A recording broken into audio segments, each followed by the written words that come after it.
So, you've just bought KovaaK's and you want to start off on the right foot. Well, I've got you covered.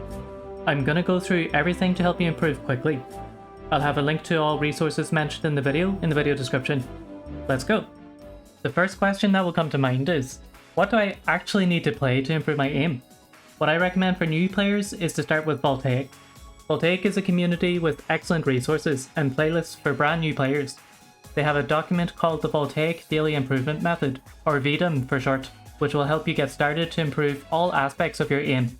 There are 2 entry-level playlists for each of the 3 main aiming categories: clicking, tracking, and switching. Remember this resource for when you want to play the more challenging novice, intermediate, and advanced routines. To import a playlist to KovaaK's, you simply copy the playlist code, called a share code, and click on the search bar at the bottom of the main menu. This will populate the share code. Then you just click the magnifying glass and it'll be added to your list of playlists. Scroll down to where the playlist is and click the star icon on the left to add a playlist to your favorites. To load a playlist, click the play button on the left. Now you'll see a list of scenarios on the right. You can press play at the top to start from the beginning, or double click on a specific scenario if you prefer. Now wait, hold on. My sensitivity isn't right. This weapon looks weird. The sound effects sound... Headshot. There's some setup we need to do before we can get stuck in. Let's do that now. First of all, let's look at sensitivity in the main settings. Click it to get a drop down, then you'll see an option for DPI. This is basically your mouse's built-in sensitivity. If you know your mouse DPI already, you can enter it here. If not, you may need to check which light color on your mouse corresponds to which DPI setting. I recommend keeping this within the range of 400 to 3200 DPI to prevent any mouse sensor shenanigans. Then for your game sensitivity, you can set it to whichever settings you have for your main game. However, there's also a metric at the bottom of the list called centimeters per 360. This measures your sensitivity in real-world distance, so setting it to 25 will mean that 25 centimeters of mouse movement gives you a perfect 360. This measurement is great because it translates to every FPS game ever made. 25 centimeters per 360 will be identical in both Valorant and Overwatch, for example. Most top KovaaK's players use this metric as a standard, so I'll refer to it for the rest of this video. 103 Overwatch is the standardized FOV for this game, so we want to leave this alone. You can increase it for wide angle scenarios, but decreasing it is considered to be undermining the task, so it's generally disallowed. Adjust your crosshair settings if you'd like.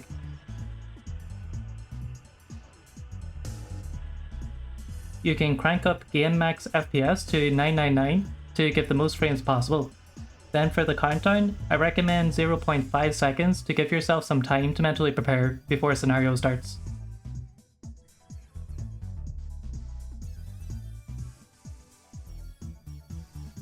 In keybinds, I recommend moving aim down sights off the right mouse button so you don't accidentally press it. You can bind fire to a keyboard button if your index finger starts to hurt after playing for an extended period. Finally, be aware of your reset challenge bind.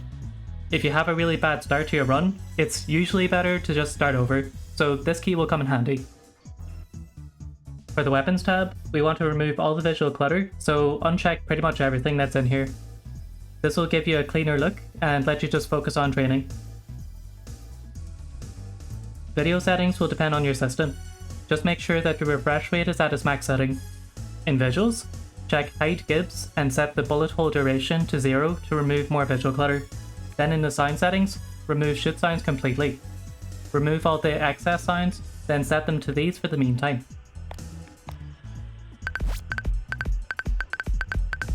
There's a setting at the bottom of the HUD tab called High Score Bar. This will show you your current score progress on a scenario compared to your personal best. If that doesn't bother you, you can keep the setting on. However, it's also been dubbed as the choke bar. If it's affecting your gameplay, you can turn it off.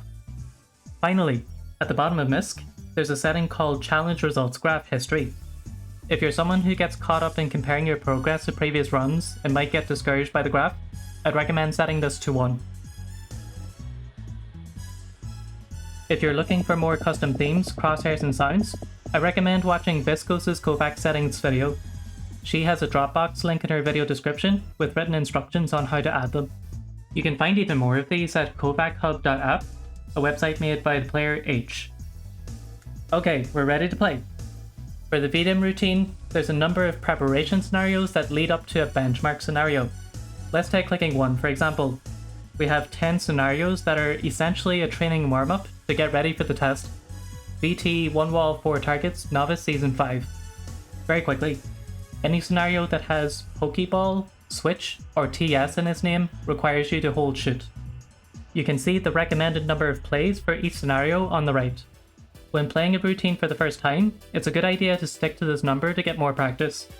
Whenever you return to a playlist at a later date, you can play until you hit a new personal best, or until you feel like you can't improve it anymore, then move on.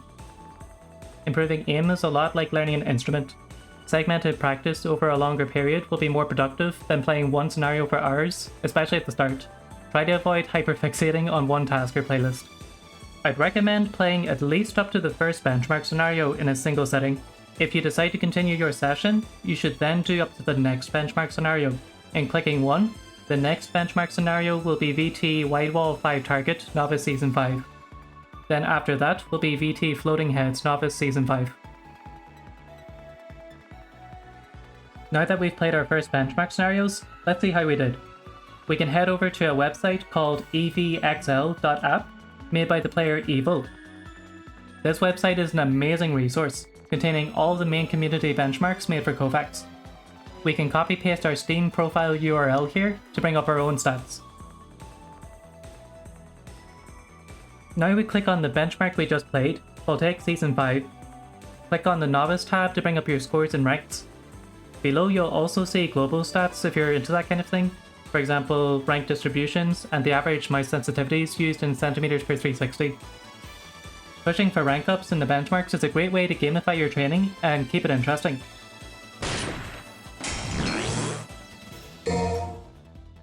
You can even import a benchmark playlist straight from the website. Let's import another one into KovaaK's.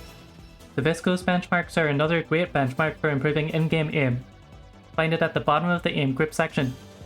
You can click the star to add a benchmark to your favorites and bring it to the top.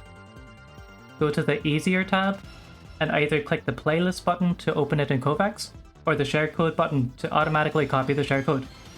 Now you're ready to play another benchmark. As you can see, there are a huge number of benchmarks available on the website. Benches that I would recommend for beginner players are the Voltaic and Viscose benchmarks, which we've already covered, as well as XYZ Smoothness Season 3 Newcomer, Angelic TAC FPS Easy, and the TSK Mixed benchmarks. TSK has quite a few benches. I'd recommend Beginner, Main, and Static to start off. This should be enough routines to keep you busy for quite a while. Whenever you've played them, you can try the more difficult versions or branch out into other routines. The most important part is always playing to improve, whether that be focusing on a specific technique or pushing for new high scores. If you play without regard for either of those things, you won't just automatically get better. Also, don't be afraid of changing your sensitivity to better fit a scenario. At the end of the day, aim training is simply a matter of improving hand-eye coordination and reading target movements. You don't need to limit yourself to a single sensitivity.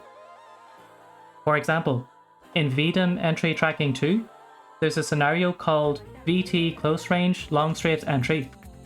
This scenario is focused around tracking a target that's quickly moving around you at close range, and can sometimes even do a full 360-degree movement.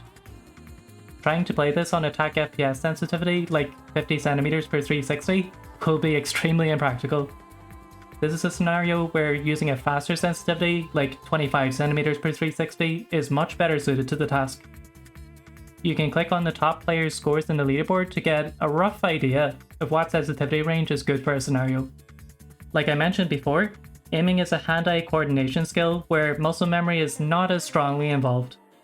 Muscle memory is more relevant to tasks like rhythm games and keyboard movement.